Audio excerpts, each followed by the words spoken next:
Mike flipped the burgers while I trimmed the fat off a rack of ribs. Backyard full of voices, kids running circles around the patio lights, someone arguing about football like it mattered in June. I looked up because Lauren's laugh cut through the noise, bright, sugar sweet, the kind she used to save for me. She was parked by the cooler with Mike, head tilted, hair over one shoulder, tapping her phone against her hip like it had a heartbeat. I walked over, tongs in hand. They went silent the second I hit the edge of their little bubble. The energy dropped like someone yanked the plug. Mike cleared his throat. "Need a hand at the grill, man? I can jump in." He didn't wait for an answer. He brushed past me like he'd been caught stealing. Lauren's smile evaporated. She set the phone down on the table and scooped ice into a cup like she suddenly cared about hydration. "What's funny?" I asked. "Nothing." She didn't look at me. Inside jokes. She picked up the cup and drifted toward the kitchen. "I'm helping the girls with the salads." I stood there with the tongs and the ribs and the smell of smoke. Inside jokes. Like I hadn't been married to her for 6 years. If I'd known where it was headed, I would have taken the ribs off, got in my truck, and gone home alone. Would have saved months. At the table later, Lauren planted herself across from me, not next to me. She leaned toward Mike to hear him over the music, smiling like he'd solved world peace. When I reached for her knee under the table, I got air. She'd inched her chair away sometime between the corn and the potato salad. She kept checking her phone, lock screen lighting up like a lighthouse. On the drive home, I kept it simple. "Something up?" I asked, hands at 10 and 2. "You were real talkative tonight. Just not with me." She set the phone face down in her lap and watched streetlights cut through the windshield. "Why do you say it like that?" "I was being social. Try it sometime." I did.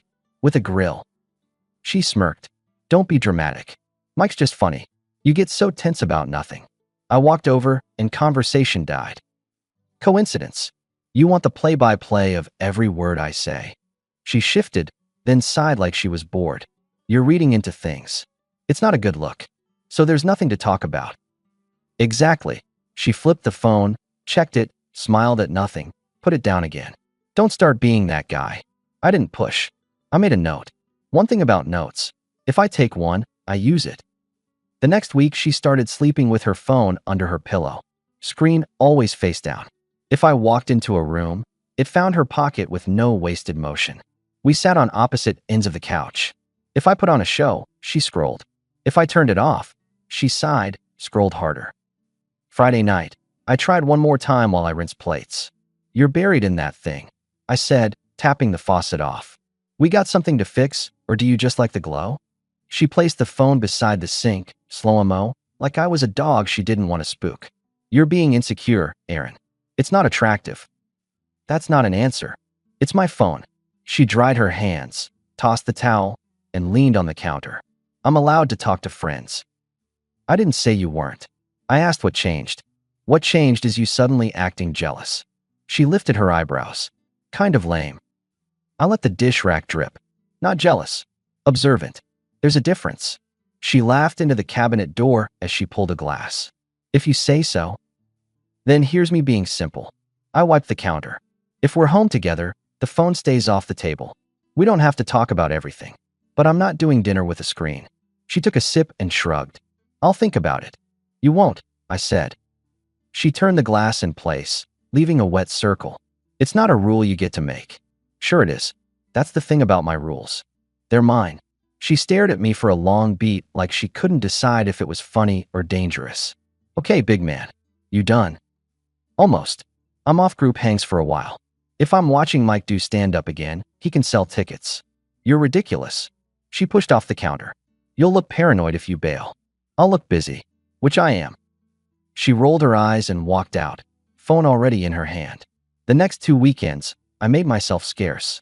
Saturday mornings I hit the gym, then the hardware store, then my buddy Tom's garage where he builds old bikes for people who pay too much for rust.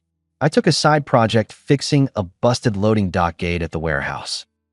Bought a used toolbox, labeled every drawer, changed the combo on our garage keypad, and set up a lockable cabinet for my stuff. I moved my laptop to the office and put a small safe under the desk for documents, titles, savings bonds, the kind of paper that stops arguments before they start. I didn't announce any of it. I just did it. At home, I cut out the background noise. If she wandered in at 11 with some story about girls' night, I didn't play audience. I nodded, brushed my teeth, slept. Breakfast, I brewed coffee, wrote out my schedule on a yellow pad, and left it on the counter out of habit. Then I stopped leaving the pad. It stayed in the office with the door closed. Not a punishment, just less access. She noticed. She also doubled down. Out again, she said one Thursday, leaning in the hall, ready for some kind of contest. I've got work, then Tom's, I said, tying my boots. You could try being home once in a while. You could try wanting me here. She smirked, arms crossed. Such a martyr. Wrong word. I'm just not chasing. Jealous guys always say that. Wrong again. I slid my wallet into my pocket. I'm disciplined. She scoffed, then softened. First illusion of change. She reached out, ran her hand along my shoulder like she remembered how. Hey, don't be mad. I've been stressed. Work. The girls. You know. I'm not mad. We could do dinner tomorrow. Your pick. She tried a smile she used to mean. Tomorrow I'm out, I said. Saturday, we can grab a burger. She blinked. You're busy tomorrow? I am now. Her hand dropped. She watched me head to the garage, and I could feel it. Calculation replacing charm. Saturday morning, she was cordial. Made eggs. Put her phone on the charger in the other room in a way that was meant to be seen. She asked about the dock gate like she cared about steel rollers. Glad you remember what I do, I said. I always do. She touched my wrist. Sorry, okay? Noted. We hit a burger place near the river. She asked about my mom, about Tom's bike projects, about the new foreman at the warehouse. She kept her hands on the table, palms up, like she'd read a pamphlet on empathy. For an hour, I thought maybe she'd pulled herself back from the edge. On the ride home, she repeated, I missed this, like a password. Sunday, she vanished by noon with a quick, Hannah needs me. She returned at midnight, hair done, perfume new, eyes sparkling from something that wasn't errands. Lose track of time. I asked, shutting my laptop. Don't start. I'm just asking. Girls. Wine. You know. She kicked off her shoes. I don't have to report. You don't, I said, standing. But I adjust. To what? To you being elsewhere. She paused, a small flinch, then shrugged. Good night. That week, she multiplied it. Late nights layered on late nights. She skipped dinner 2 times, then 4. She was constantly with Lindsay, then with Tori, then with nobody you know. When I asked once in the kitchen, she laughed into her coffee mug. You're obsessed with my schedule, she said. I used to be part of it, and I used to have patience. She rinsed the mug. We change. I did, I agreed. Credit for noticing. She set the mug down. You think ignoring me will make me chase? No, I said. I think it makes my life calmer. She rolled her eyes. Such a sad strategy. It's not a strategy. It's boundaries. You don't like them because they work. Cute. I stepped past her, and she muttered just loud enough. You're not exactly a prize lately. Good thing I don't sell myself. I shot back without looking. She laughed like I'd delivered a line from a show she hated. At Tom's on Wednesday, he clanged a wrench into his palm and raised an eyebrow. You and Lauren okay? We're efficient roommates, I said. He grunted. That why you reorganized your whole garage like a guy about to move out? I'm not moving. Just putting things where I can find them. You always do that when you're about to make a call. Maybe. He looked at me for a beat, then nodded. You're not the dude who fights for the window seat. You're the dude who buys another car. I buy my piece, I said. Same thing. Friday brought round 2 of her softening. She came home with takeout from my favorite deli, set the table, and lit a candle like we were auditioning for a calendar. What's the occasion? I asked, washing my hands. You, she said, big smile. You've been distant. I didn't like it. I didn't ask for feedback. You're not easy when you're like this. Like what? Cold. Judgy.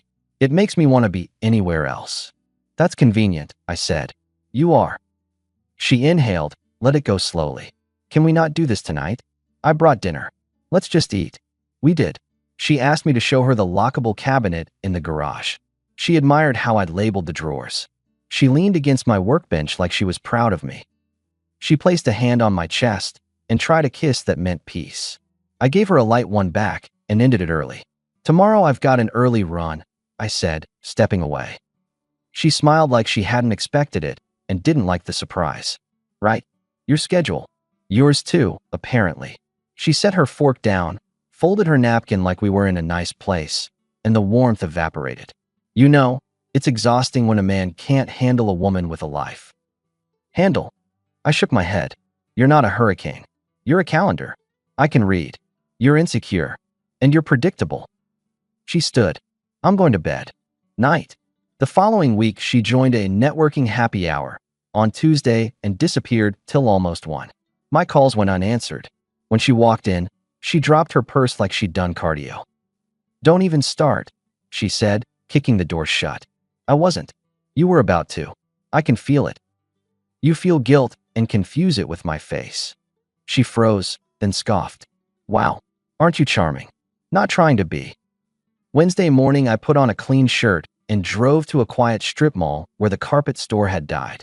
The office at the end had a thumb-sized sign with the letters PI and a last name you could miss if you blinked. Guy named Rivas ran it. Yes, that Rivas. The one who found inventory that walked away from our warehouse 2 years back, half of it hidden under a tarp in a manager's cousin's garage. He kept receipts the way surgeons keep clean hands. He listened while I laid it out. Phone under the pillow, cold at home, loud in public, a new hobby of being anywhere but here. He didn't ask dumb questions. How far are you willing to look, he asked. Enough to stop asking myself. He nodded. You want a daily feed or a package? A package. 2 to 3 weeks standard. Movement, patterns, contacts. He tapped a legal pad with a dull pencil. Will you look at photos if there are any? Show me what you find. I won't shoot the messenger. He slid a form across the desk. I filled it out. Wrote a check. He didn't shake my hand like we were buddies. He just said, I'll be discreet, and meant it. On the way back, I stopped for a box. Not bags. A box. I put it in my trunk. At home, I took a measuring tape to the hall closet and moved Lauren's extra coats to her side. I put my spare work clothes into a clear bin labeled with my handwriting. The bedroom stayed clean and neutral. My drawers had my things, nothing of hers. I stopped making the bed for both of us. I pulled back my side, slept, and left it as is. A quiet line down the middle of the quilt, like a chalk mark on a parking space. The first report from Rivas was a text. Confirmed schedule Tuesday through Thursday. He didn't say more. I didn't ask. I went to work, closed my office door, and did numbers, then supervised a delivery. My guys called me sir, more that week than usual. Maybe it was the way I walked. Maybe it was nothing. Lauren noticed the colder house and tried warmth again, second illusion. She bought tickets to a comedy night, tossed them on the counter like bait. Friday, she said, breezy. Let's get out. I'm already out Friday, I said, checking a receipt. For what? Tom needs a second pair of hands with a brake line. She blinked like I'd spoken a new language. A brake line. On a bike. So this is what we do now? You schedule over me. I schedule for me. You can schedule over me if you want. You're good at it. She leaned in, voice low. Aaron, don't be petty. I'm allergic to petty. This is logistics. This is punishment. No, I said, tucking the receipt into the drawer. It's me not standing in the rain. She stared, then put her nails to the counter, tapping, thinking. Fine, she said. I'll take Hannah. Do that. Friday, she dressed better than comedy deserved and left smelling like she'd been dipped in sugar. I changed into old jeans and crawled under a bike with Tom, tightened a line, drank a soda, and slept like a man who picked his own hours. 2 more weeks. 2 more girls' nights, a late meeting, and one, I crashed at Tori's, don't be dramatic. I didn't argue. I put gas in my truck, cleaned my apartment folder, set aside cash in an envelope labeled Reset, and added the garage keypad change to a short list titled Done. I expanded the lockbox list to include the spare title for Lauren's car because I didn't like hunting for it in a panic later. She wouldn't notice. She never looked where I stored paperwork. Then came the package.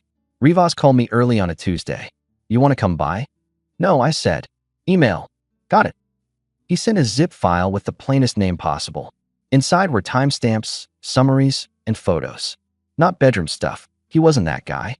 But close enough to kill denial. Lauren at a bistro with Mike one Thursday, hand on his arm, smiling like he'd invented humor. Lauren with Jake the next week, Same place, different corner, a handhold across the table like prom. Lauren outside atop his spot with Chris, their hug not friendly, her head tucked like she belonged to him. Each set had dates, addresses, and who paid on the check. There were 3 more nights where she hovered near one of them at a neighborhood event and ghosted me, going home in a different car so I could sleep. The girls didn't appear in any of it. I stared until my eyes hurt. Then I called an old contact, not to charge into a fight, not to make a scene, but to map the exit. He asked for details and I sent the clean set, dates, pictures, locations. He said, "This is enough," and I said, "Good." He told me what to collect and what to avoid. I already had most of it. Numbers are numbers. Patterns are patterns. Feelings are extra credit. I shut down my computer, told the foreman I had to run an errand off-site, and drove home while the sun still had hours left. I wanted to be there when she came in. If she came in, she beat me to it. The house smelled like candles and grocery store flowers. Voices came from the living room, Lauren's and 2 others. I recognized them before I turned the corner, Hannah and Lindsay. Top shelf friends, flagship bridesmaids, weekly wine partners. The same women whose husbands were in Rivas's file. Lauren glanced up and saw me. She did a little smirk that used to be cute when we were 20-something and dumb. "Early," she said. "You forget your clock?" "Lucky day," I said, kicking my shoes off, slipping my keys into the bowl. "You're here. Honestly, I thought I might miss you." She arched a brow, leaned back into the couch. "One day you will. There's a line of men who'd be happy to pick up where you fumble. So know your place." Hannah and Lindsay stiffened, then forced laughs like it was a joke. They thought that was banter. I let Lauren's line hang in the air. I sat on the arm of a chair and started my engine. "Mike," I said calmly. "Jake. Chris. I know about them." Silence. The word "no" landed like a brick through glass. Lauren went still, the color draining in stages.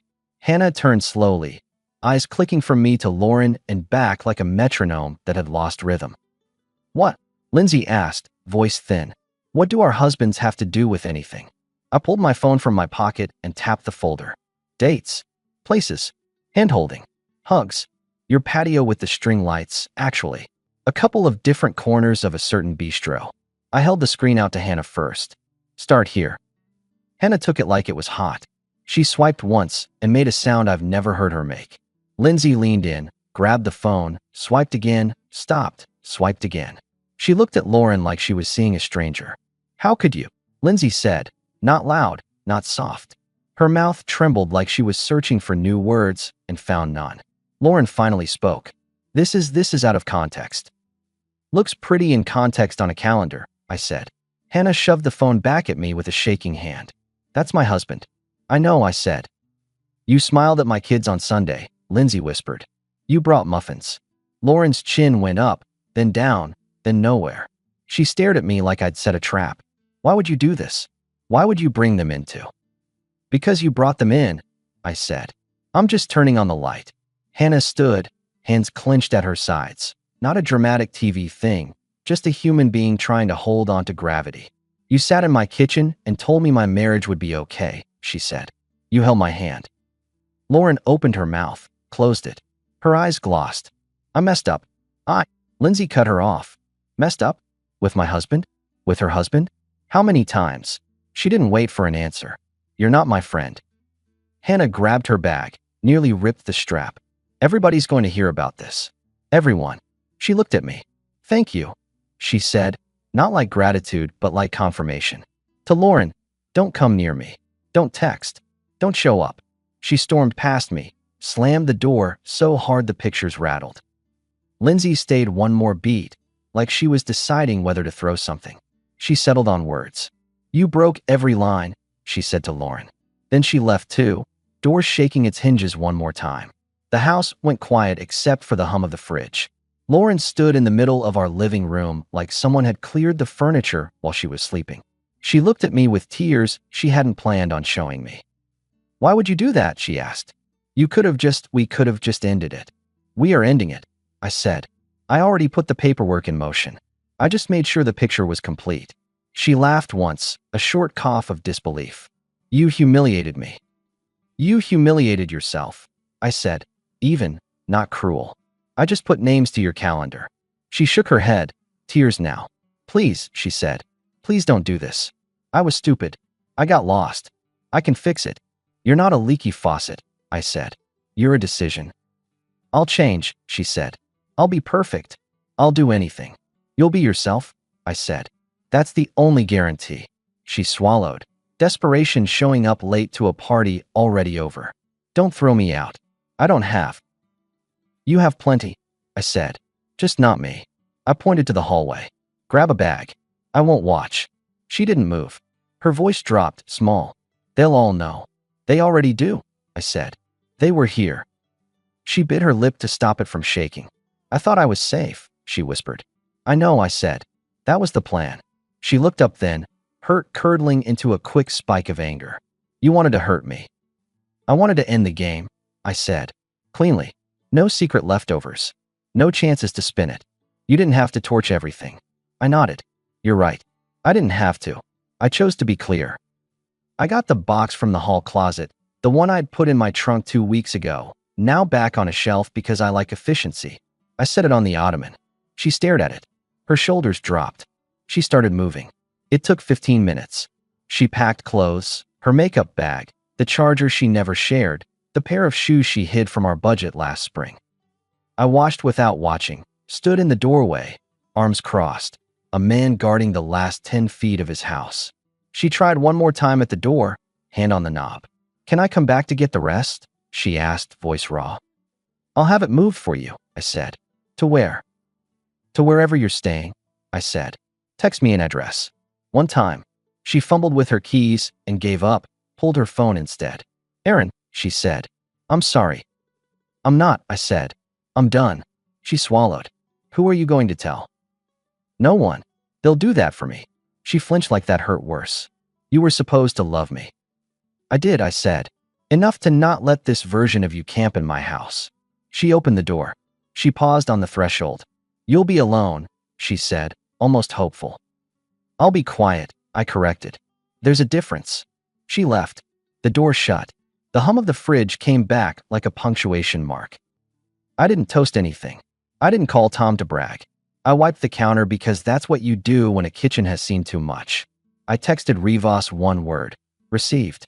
I put the folder into my safe, not because I planned to use it again, but because facts belong in a drawer, not floating in a cloud where they become somebody else's problem. The next morning I woke up, made coffee, and went for a run. Halfway through, I saw Mike in his driveway, house shoes, robe. He looked like he'd slept on the couch he pretends not to own. He opened his mouth like he had an explanation ready. I gave him nothing. He waved a hand half a foot. I looked past him like he was a bird on a wire. That was my public line. He wasn't worth words. 2 days later, my phone blew up with people who don't blow up phones. A couple from the neighborhood wanted to know if I was okay. Another guy sent a "you don't deserve this" text that read like it had been rehearsed in front of a mirror. I replied to the ones that mattered. I'm good. That's it. Lauren texted an address across town. I forwarded it to a delivery service I use for work with a note. 2 boxes, clothing, no furniture. I paid in advance and tipped double.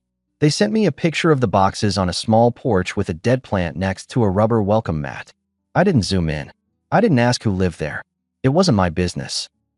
People asked me if I felt satisfied. That's not the word. I felt calm. A thing had happened. I had responded. The map was updated.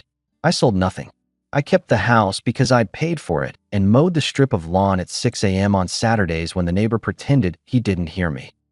I moved my stuff into the master, took back the space, and hung one framed map from a trip we took before she started upgrading her pity for me. The guest room stayed ready for a friend. Tom crashed there once after a late night at the garage. He looked at the empty dresser and said, "Feels clean in here." I like clean, I said. Work got simpler. With my head quiet.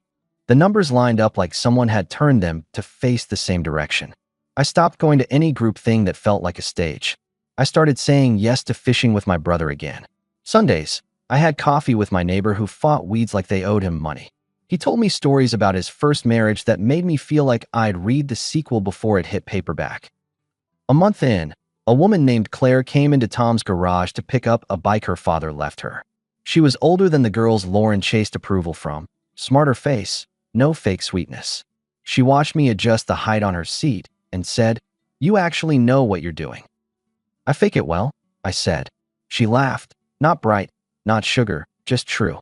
"You free next Saturday?" she asked, practical, like she was inviting me to move a couch. "Depends on the weather," I said, grinning. We met for coffee. No performance. She didn't bury herself in a phone. We talked about schedules like adults and kept it simple. I didn't post a picture. I didn't send a group text. This wasn't a show. Now and then I hear Lauren's name like a rumor. She moved 2 counties over, took an apartment near a coworker, joined some club that posts too many photos. I guess she learned to smile by herself. I guess her circle shrank because circles do that when you light them on fire. I don't ask anyone for updates. I don't need the latest episode. The season ended for me the night she opened the door with a bag in her hand and tears she couldn't sell me. A couple weeks after that night, I found a card on my porch. No name on the front, just my address and handwriting I recognized. Inside, "I'm sorry for everything. I hope you're happy." I set it on the counter, then slid it into my safe. People think safes are for valuables. They're for closure. Sometimes I catch myself looking across the yard at nothing and thinking of that grill night. Mike's nervous jumped to the flames. Lauren's smile dying on cue. I used to wonder what their conversation was about. Not anymore. Whatever it wasn't about me. And that's fine. I've got better things to do than chase subtext. What mattered was what I did next. I didn't shout. I didn't plead. I didn't bargain. I put my name back on my own calendar. I took 3 steps. I made a boundary. I checked a fact, and I closed a door. In my world, that's called being a man. If I had to pick one moment that felt like justice, it was the way Lauren looked at the door as she left. Not hate. Not even shock. It was recognition. That I wasn't the guy she could keep on the shelf while she practiced being adored. That whatever place she thought I had in her life, it had a lock on it, and I had the key. People love stories where someone begs for one more chance and then magically earns it. This isn't that kind of story. This is a story where the grown-up picks up his tools, tightens what he can, throws out what's cracked, and leaves the false parts at the curb where they belong. The truck comes by at dawn and carries it away. You don't chase it down the street. You wave from the driveway, go inside, and make coffee. The last words I said to her that night were simple.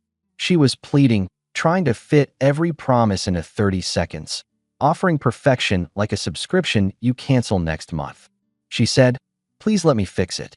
And I told her, calm and flat, "I don't live in repair mode." Door, boxes, quiet. That's the ending. The epilogue? Fine. The warehouse runs smoother with me not trying to be everybody's dad. Tom and I started selling 2 bikes a month on the side. It pays for better tools and a grill that doesn't flare up.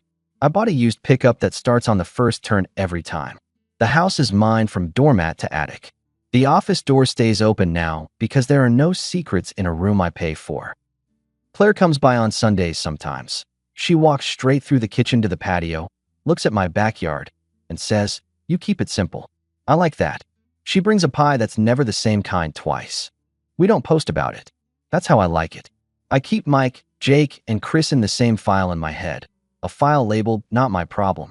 Their wives did their own cleaning. From what I hear in the grocery store line, none of those guys enjoyed their sudden fame. Actions meet consequences. I didn't have to raise my voice or break anything. I just had to choose to stop being the spare tire in my own life. That's my confession, if you need it to be called that. Not guilt, just a record. The moment I stopped accepting cheap respect and started charging full price. If you ever find yourself standing at a grill while your life laughs 10 feet away, do yourself a favor. Put down the tongs, make a note, and use it. You don't need to win an argument. You need to make a move. I did, and I slept fine.